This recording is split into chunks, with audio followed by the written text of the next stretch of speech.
Ta bana çocukken anlatırlardı bunu, biz 5-6 yaşlarımızda hafızlık yapardık. Terzi dükkanda. O zamandan anlatlardı bu hikaye. Ben o zaman gülerdim ama sonradan anlıyorum ki hikmeti vardı. Hocanın birisi bir yere imam oldu.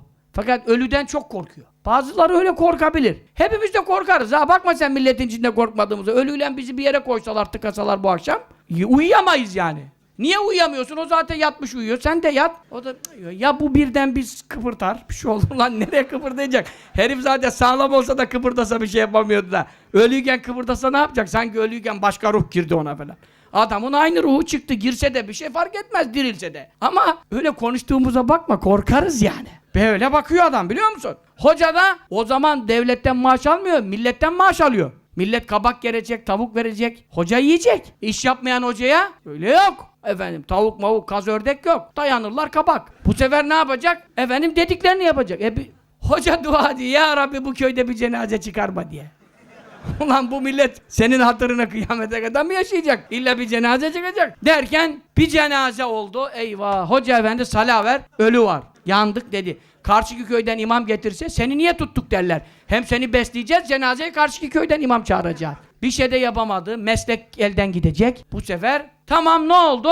İmam meşrutasıyla gasilhanenin arasından bir şey yapmış. Açık bir pencere gibi bir şey var. Siz hazırlayın, suyunu muyunu soyun. Ondan sonra siz çıkın. Ya hoca efendi, ölü tek başına yıkanır mı? Yardım lazım. Kaldıracaksın, edeceksin, çevireceksin, evireceksin.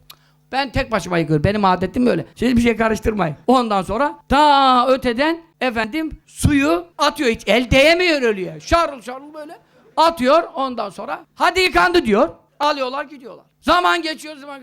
Bir cenaze daha çıktı. Al bakalım şimdi. Yine başına böyle. Yine dişini sıkıyor bilmem ne. Neyse aynı usullerden cenazeyi uzaktan böyle atıyor.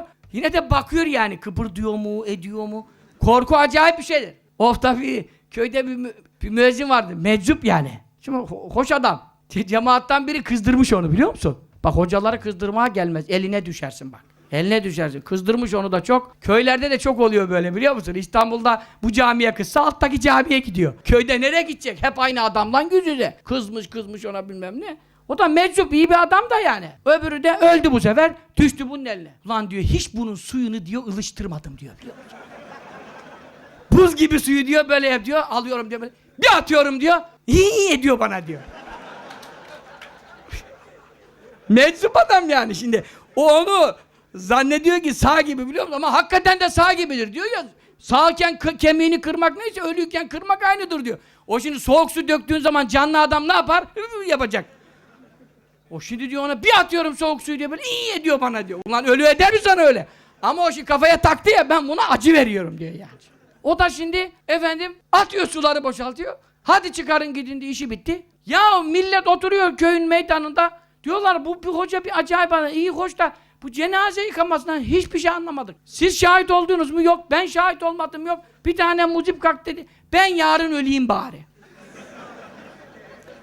Yani numara yapacak. Hoca nasıl yıkadığını anlayacak. Falan tamam dediler. Kimse yakayı ele vermeyelim. Belli etmeyelim. Hadi falanca öldü. Salaver. Hadi getirin, soyun. Suyu bırakın. Çıkın gidin falan bilmem ne. Bunu şimdi yatırdı. Üstünü çıkarınca adam nefes alacak da. 1 dakika 2 dakika diye buna. Duruyor orada. Efendim. Bu zaten bakıyor. Yani sinir hasta. O şimdi öyle bakıyor zaten. Bakıyor fakat bu sefer hakikaten ilgisini çekiyor. Hafif göbeği kalkıyor, iniyor, biliyor musun? Böyle bakıyor. Ulan diyor bu ölü müdür, diri midir, bu nasıl bir şeydir diyor. O korku onu cezbediyor, çekiyor. Bazı kere insan korktuğu şeyin içine sürüklenir. Çünkü korkuyla ne yapamaz? Lan madem adam şimdi bir film seyrediyor, korkuyorum. Falan söylüyor. Kapat diyor. Yok seyredeyim. Manyak mısın nesin? Madem korktun uykuna girecek, kapat. O yine filmin sonuna kadar seyrediyor. Böyle bakıyor falan. Deli insanlar var. Bu şimdi diyor ki bu diyor hareket yapıyor diyor. Nasıl yapıyor diyor. Gitti şimdi suyu atıyor ama suyu attığı zaman canlı adam da. Su da normal su. Canlı belirtisi var. Ölüyle aynı numarayı yapabilir mi şimdi? Bu sefer yanaşıyor. Lan diyor bu canlı mı değil mi bu? Derken böyle çok yaklaşıyor, dikkatli. Bu da işte hiç kıpırtayamaz, ölü. Geliyor bir gırtlağına sarılıyor böyle şimdi onun. Gırtlağına salınca adam baktı ki hakikaten öldürecek beni diye. Adam da o yapıyor. Bu da deyince ulan hortladı zannediyor onu. Öyle ya, ne zannetsin? Ölü diye getirdiler. Bu nasıl hareket yapıyor? Korkudan adamı bir sıkıyor, adamı öldürüyor. Onda eceli gelmiş.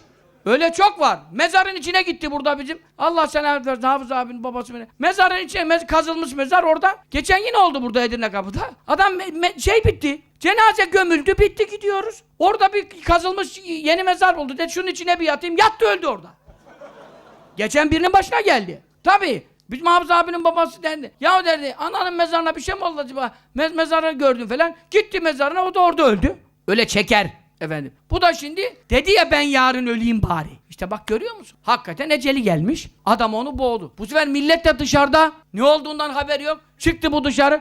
Bir daha dedi, yarım canlı getirmeyin dedi. Öldürene kadar canım çıktı dedi ya. Tam ölsün öyle getirin. Ha şimdi size bunu anlattığımda ne kadar hikmetler var. Niye anlattım? Gerçek Müslümanla sahte Müslümanın farkını anlat. Gerçek ölüyle numaradan ölü.